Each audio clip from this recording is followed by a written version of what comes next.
Welcome dear student, मैं हूं Tande sir और आज हम स्टार्ट करेंगे मेन टॉपिक इंसुलेटर्स। इंसुलेटर्स का स्पेशली यदि हम यूज़ की बात करें तो इंसुलेटर्स का बहुत जगह यूज़ किया जाता है। नॉर्मली यदि हम देखें तो हाई वोल्टेज ट्रांसमिशन लाइन में एंड डिस्ट्रीब्यूशन लाइन में सबसे ज़्यादा इंसुलेटर्स का यूज़ किया जाता है। जैसे कि बड़े बड़े टावर्स में आप देखेंगे तो बड़े बड़े टावर्स में कंडक्टर को कनेक्ट करने के लिए इंसुलेटर्स का यूज़ किया जाता है। इंसुलेटर का मेन पर्पस यदि हम देखें तो इंसुलेटर कंडक्टर को अर्थ से इंसुलेट करने का काम करता है।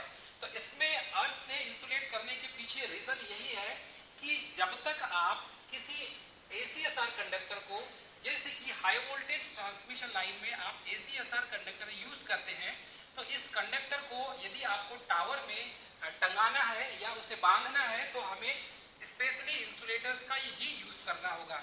ये आप देख रहे होंगे, ये टावर है और ये टावर में एक इंसुलेटर लगा हुआ है। यहाँ पर भी ये दूसरा डायग्राम है, इसमें भी ये टावर है, ये टावर में इंसुलेटर्स लगा हुआ है। तीसरा देखेंगे इस डायग्राम में तो यहाँ पर भी एक इंसुलेटर लगा हुआ है।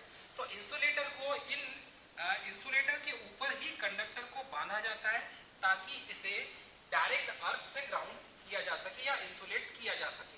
अब डियर स्टूडेंट, इंसुलेटर का मेन वर्क क्या होता है? इंसुलेटर का यदि मेन वर्क देखें तो इसका मेन काम है कि जो ट्रांसमिशन लाइन में जो कंडक्टर्स हैं उन कंडक्टर्स को टावर के ऊपर जब आप इंस्टॉलेशन करते हैं तो इंस्टॉलेशन के बाद इस टावर का इस अर्थ से कोई कांटेक्ट ना हो, इसलिए इसमें इंसुलेटर्स का यूज किया जाता है। अब ये जो इंसुलेटर है बेसिकली अलग अलग मटेरियल्स के बनाए जाते हैं।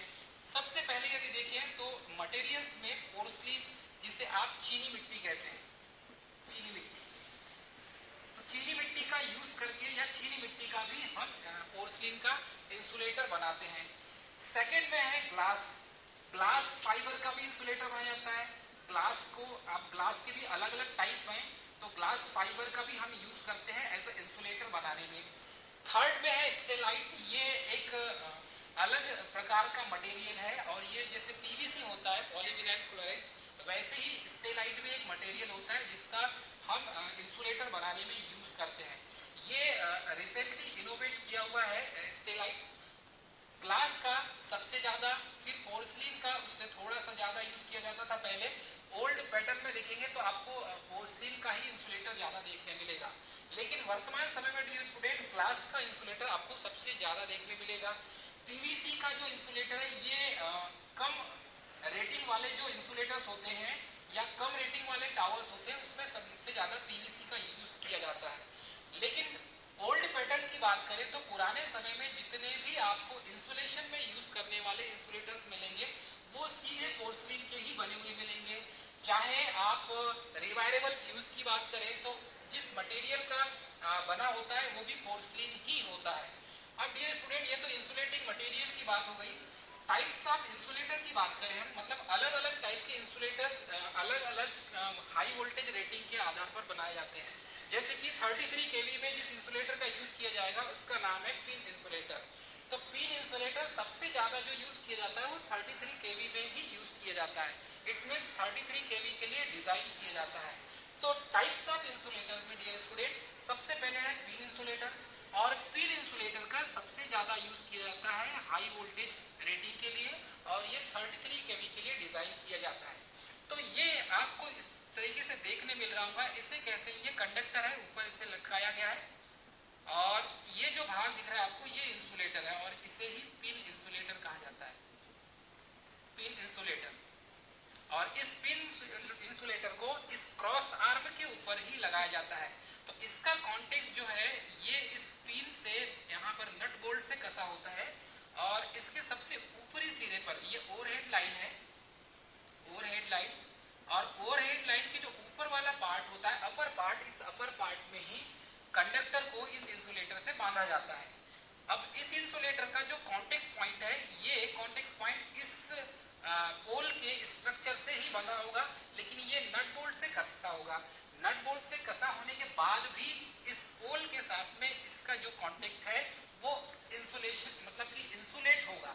इट मींस इस कंडक्टर का इस बॉडी से कोई कांटेक्ट नहीं होगा, ताकि इस बॉडी, इस कंडक्टर के ऊपर जो करंट सर्कुलेट हो रही है, सर्कुलेशन करंट इस पोल के ऊपर ना आए। तो इस तरीके से इंसुलेटर का यूज करके हम ओवरहेड लाइंस को बिछा सकते हैं ताकि इसका अर्थ से कांटेक्ट खत्म हो जाए। फिर भी यदि कहीं इंसुलेटर ब्रेक होता है तो उसको डायरेक्ट अर्थ लीकेज करंट को हम अर्थ के माध्यम से ग्राउंड कर सकते हैं, ये भी इसमें एक फैसिलिटीज होती है। लेकिन सबसे ज़्यादा इन इंसुलेटर को बनाने के पीछे पोर्सलिन का ही सबसे ज़्यादा यूज होता है। और इसके ऊपर आप देखेंगे इंसुलेटर के ऊपर डियर स्टूडेंट, तो इसके ऊपर पॉलिश कर दी जाती है ताकि बारिश के समय में यदि इसके ऊपर जब मॉइस्चर हो या नमी हो या पानी इसके ऊपर गिरे तो ये फिसल जाए।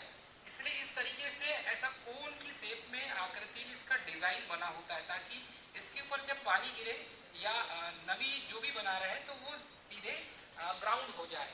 तो इस तरीके से पिन इंसुलेटर का डिजाइन आपको देखने मिलेगा। सेकेंड है suspension insulator. Suspension insulator specially for 11 केवी, इसको भी 11 केवी और 33 केवी के लिए बनाया जाता है। ठीक है, तो सेकेंड में यदि हम देखें तो ये 11 केवी के लिए डिजाइन किया जाता है। हाँ, एक चीज है सस्पेंशन इंसुलेटर में आप इसका यूज एक एक डिस्क का जो है वो 11 केवी के लिए ही डिजाइन होता है। लेकिन जैसे एक एक लड़ी को, जैसे आप देखेंगे ये एक डिस्क है तो इसमें ये 11 केवी के लिए होगा, दूसरा है ये भी 11 केवी के लिए होगा, फिर एक और लड़ी आपने यहाँ पर आगे इसको बनाया तो ये भी आपको देखने मिलेगा 11 केवी का ही। मतलब प्रत्येक जो डिस्क होते हैं वो 11 केवी के लिए ही डिजाइन किए जाते हैं। तो इसमें डिस्क टाइप का जो इंसुलेटर होता है उसी का यूज करते हैं। तो ये 11 केवी के लिए होता है। स्ट्रेन इंसुलेटर को यदि इसको वर्टिकल लगा दे, जैसे ये हॉरिजेंटल है, हॉरिजेंटल को वर्टिकल लगा दे तो ये स्ट्रेन इंसुलेटर हो जाएगा। साइकिल इंसुलेटर आपको देखने मिलेगा, ये आपको डिस्ट्रीब्यूशन पोल में साइकिल इंसुलेटर देखने मिलेगा। और इस टाइप के पोल में आपको बीचों बीच में जो इंसुलेटर लगा होता है ये शेकल इंसुलेटर होता है, इसे शेकल इंसुलेटर कहते हैं। उसके बाद देखेंगे एक इंसुलेटर आपको देखने मिलेगा मैक्सिमम स्टे वायर के रूप में, मतलब कि ये जो पोल है पोल को सपोर्ट प्रोवाइड करने के लिए स्टे इंसुलेटर या एक इंसुलेटर का यूज किया जाता है। ये स्टूडेंट उसके बाद देखेंगे पोस्ट इंसुलेटर। तो पोस्ट इंसुलेटर भी इसमें गार्ड के लिए ही यूज किया जाता है, मतलब स्टे गार्ड में ही सबसे ज्यादा पोस्ट इंसुलेटर का भी यूज किया जाता है। तो इस तरीके से यहाँ पर 6 प्रकार के इंसुलेटर यूज किए जाते हैं। इनमें से एक नाम है और आपको बता दूं जिसका नाम है disc insulator. Disc insulator, disc insulator का ही उपयोग करके आप सस्पेंशन इंसुलेटर बनाएंगे और स्ट्रेन इंसुलेटर बनाएंगे। मतलब जहां पर भी स्ट्रेन इंसुलेटर यूज होगा वहां पर डिस्क इंसुलेटर यूज होता है। सस्पेंशन इंसुलेटर बनाएंगे तो वहां पर भी डिस्क इंसुलेटर ही यूज होता है।